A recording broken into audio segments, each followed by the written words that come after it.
नमस्कार साथियों, मैं डॉक्टर राजेश हूं। आप सभी का एकलव्य एग्रीकल्चर अकेडमी के ऑफिशियल चैनल पर स्वागत करता हूं। आप सभी के लिए संस्थान के द्वारा छोटे छोटे वीडियो के माध्यम से आगामी एग्रीकल्चर से संबंधित परीक्षाओं को ध्यान में रखते हुए ये वीडियो आप तक पहुंचाए जाते हैं। इसका मकसद ये होता है कि आप इस टॉपिक से संबंधित कुछ बेसिक जानकारी प्राप्त कर लें, और अगर इसका विस्तृत जानकारी करना है तो टीचर के माध्यम से, किताबों के माध्यम से, अपने नोट के माध्यम से उसको और जानने का प्रयास करें। यदि और नहीं जान पा रहे हैं तो उससे संबंधित वो बातें जो बताई जा रही है वो तो अति महत्वपूर्ण है, इसलिए इन सभी बिंदुओं को थोड़ा सा ध्यान से देखा करिएगा। और जब भी आप एग्रीकल्चर से संबंधित कोई भी एग्जाम देंगे, एफओ का हो, एससीआई हो, एनएफएल का हो, टीए का हो, अभी आप सभी को अवगत हो चुका होगा सीनियर टेक्निकल असिस्टेंट, उसका आना हो, डीएचओ का हो, तो उसके एग्जाम के लिए ये छोटे छोटे टॉपिक से प्रश्न हमेशा उठाए जाते हैं, और इन सभी के लिए वो बहुत महत्वपूर्ण है। इसलिए इन सभी को देखते रहिएगा और इनसे नोट कलेक्ट करके अपने डायरी में, अपने कॉपी में सुरक्षित करते रहिएगा। आने वाले समय में आपके लिए उपयोगी सिद्ध होगा। तो हमारी संस्थान के द्वारा आप सभी के लिए UP CATET, BHU, JRF, SRF, net के लिए हमारा जो एक वर्षीय बैच चलना चाहिए वो प्रारंभ हो चुका है। हमारा एफओ का बैच चल रहा है, और बीएससी एजी के लिए हमारा ऑनलाइन का बैच वो प्रारंभ हो चुका है। इन सभी बैच से जिन भी अभ्यर्थियों को संस्था से जुड़ना है तो आप सभी का स्वागत है। पढ़िए, मेहनत करते रहिएगा और ये छोटे छोटे बिंदुओं को ध्यान में रखिएगा। देखिए, आज हम लोग जो बात करने वाले हैं जिस बिंदु पर, देखिए यहाँ पर लिखा है विज्ञान की शाखाएं एवं उनसे के जनक। देखिए, विज्ञान के तो बहुत सारी शाखाएं हैं, लेकिन हम ऐसा तो है ना कि सबका हम लोग जान पाएंगे। हम लोग उन सभी के बारे में जरूर जानने का प्रयास करेंगे जिनका संबंध प्रत्यक्ष या अप्रत्यक्ष रूप से एग्रीकल्चर से है। क्योंकि अगर इतना भी हम जान लेंगे तो हमारे जो भी एग्जाम है, चाहे प्रेस परीक्षाओं के हैं या किसी जॉब से संबंधित है, आप उनमें इनसे लाभान्वित होंगे, ऐसा मुझे विश्वास है। तो इसलिए इनके बारे में जानकारी करना बहुत आवश्यक है, और उम्मीद है कि आप लोग इसको पूरा जान पाएंगे। ये हमारी संस्था के द्वारा बैच चल रहा है। अगर आप इच्छुक हैं तो, लेकिन अब इसके बारे में तो सिर्फ मैं इतना कह सकता हूँ कि ऐसा लग रहा कि हम लोगों को एक बार पूरे सामूहिक ऊपर, जो बच्चे टीए की तैयारी कर रहे हैं, सामूहिक रूप से एक बार प्रयाग और लखनऊ में चलने के लिए लोग मजबूर कर रहे हैं। हम लोग भी 2 बार 3 बार गए, लेकिन ये लोग 8 बच्चे तो रेगुलर वहाँ हमारे छोटे भाई जा रहे हैं, लेकिन इन लोग के कान पे जू नहीं रेंग रहा है।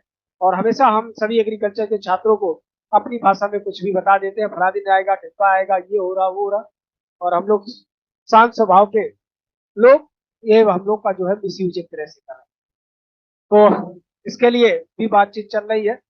देखिए क्या होता है इसके बारे में, जैसा भी होगा हम लोग एकत्र होने का प्रयास करेंगे।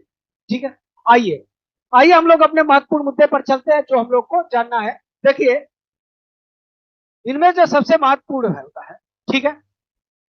अब देखिए इसमें एक तो हम यहाँ पर वैज्ञानिक, इधर जो है सब्जेक्ट है या विषय है, दूसरा उससे संबंधित वैज्ञानिक कौन है उनके बारे में बात की गई है। ठीक है, तो देखिए सबसे पहले, अब इसका मतलब है जो आनुवंशिकी है उसके जनक कौन है।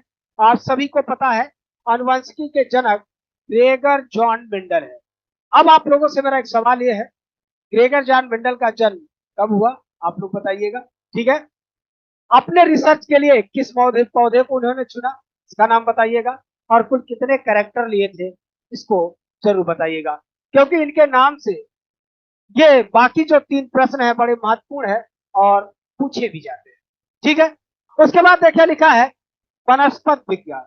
तो वनस्पत विज्ञान के जनक थियोफ्रास्टस है, हम सभी जानते हैं।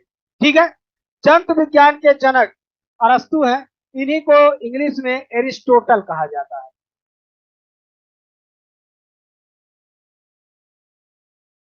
तो अरस्तु को इंग्लिश में क्या कहा जाता है, एरिस्टोटल कहा जाता है। ठीक है, आगे लिखा है आधुनिक वनस्पति विज्ञान के जनक कैरोलस लीनियस है। ठीक है, देखिए यहाँ पर जीव विज्ञान है और यहाँ पर जंतु विज्ञान है।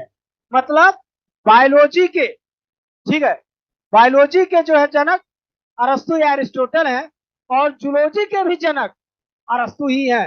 ठीक है, और अरस्तु एक ऐसे वैज्ञानिक रहे हैं जो संसाधनों के अभाव में ऐसी ऐसी बात बता गए हैं जो आज के हम सभी को इतने संसाधन युक्त होते हुए भी बातों को जानना इतना आसान नहीं हो पा रहा।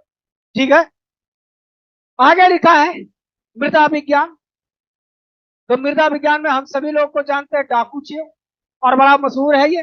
ठीक है, उसके बाद है सस्य विज्ञान, पेट्रो डी के सेंजी। ठीक है, पीटर, कहीं कहीं पर हम लोग पढ़ते हैं पीटर डी के सेंजी, कुछ भी पढ़े।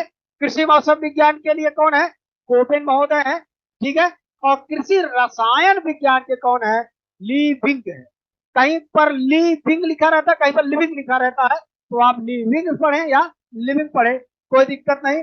कोशिका विज्ञान, जब से हम लोगों ने जीव विज्ञान पढ़ना शुरू किया तभी से हम लोग कोशिका विज्ञान भी पढ़ते हैं, क्योंकि हमारे जीव की शुरुआत, जीव विज्ञान की शुरुआत कोशिका के बिना संभव नहीं है। इसलिए सबसे पहले हम लोग रॉबर्ट हुक के बारे में जानते हैं। अब आपसे सवाल मेरा ये है, एक तो रॉबर्ट हुक है जिन्होंने कोशिका की खोज की या कोशिका के पितामह कहलाते हैं, तो एक है रॉबर्ट ब्राउन। तो रॉबर्ट ब्राउन का संबंध किससे है? रॉबर्ट ब्राउन ने क्या खोजा था? आप लोग अपने कमेंट के माध्यम से बताएंगे। आगे देखिए लिखा है प्रायोगिक अनुवंशिकी। ठीक है, एक्सपेरिमेंटल जेनेटिक्स के बारे में तो पितामह किसे कहा जाता है? टीएच मॉर्गन को कहा जाता है। किसे कहा जाता है? TH Morgan. उसके बाद है कवक। ठीक है, तो कवक के क्या है? हम लोग माइकेली माइकेली कहते हैं, लेकिन ये एम माइकेली है। उसके बाद देखिए ये इन्होंने गलत कर दिया है, जीवाणु विज्ञान। ठीक है, बैक्टीरियोलॉजी, तो जीवाणु विज्ञान के लिवनहाक है सूक्ष्म जीवाणु विज्ञान। ठीक है, तो इसके क्या है? माइक्रोबायोलॉजी, जिसको हम लोग कहते हैं। हम लोग क्या कहते हैं? हमारे एग्रीकल्चर में चलता है क्या? माइक्रोबायोलॉजी। ठीक है, तो माइक्रोबायोलॉजी के कौन है? लुइस पास्चर है। उसके बाद देखें जीवाश्म विज्ञान।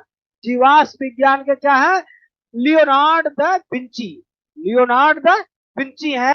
उसके बाद है भारतीय जीवाश्म विज्ञान। इनका नाम आप सुने होंगे, भूलिएगा नहीं, इनका नाम आया करता है। ठीक है, देखिए जीवों का वर्गीकरण या वनस्पतियों का वर्गीकरण द्विनाम पद्धति। ठीक है, जिसको कहा हम लोग कहते हैं बाइनोमेनक्लेचर।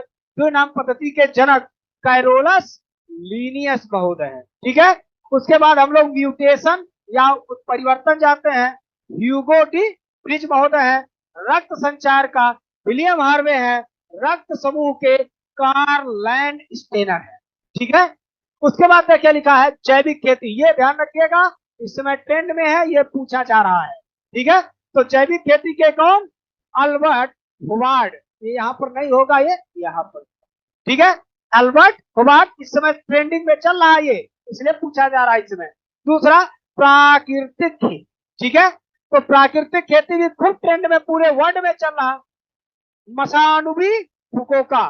मसानुबी फुकोका जो है क्या है? प्राकृतिक खेती के जनक है। और हम सभी एग्रीकल्चर के छात्र प्राकृतिक खेती के बारे में खूब हमें आपको जागरूक किया जा रहा कि दुनिया को प्राकृतिक खेती, नेचुरल फार्मिंग की तरफ बढ़ना चाहिए, क्योंकि ये जो वर्तमान की खेती की हमारी पद्धति है, ये हमारे स्वास्थ्य के या हमारे पर्यावरण के अनुकूल नहीं है। इसलिए हमें प्राकृतिक खेती की तरफ बढ़ना चाहिए।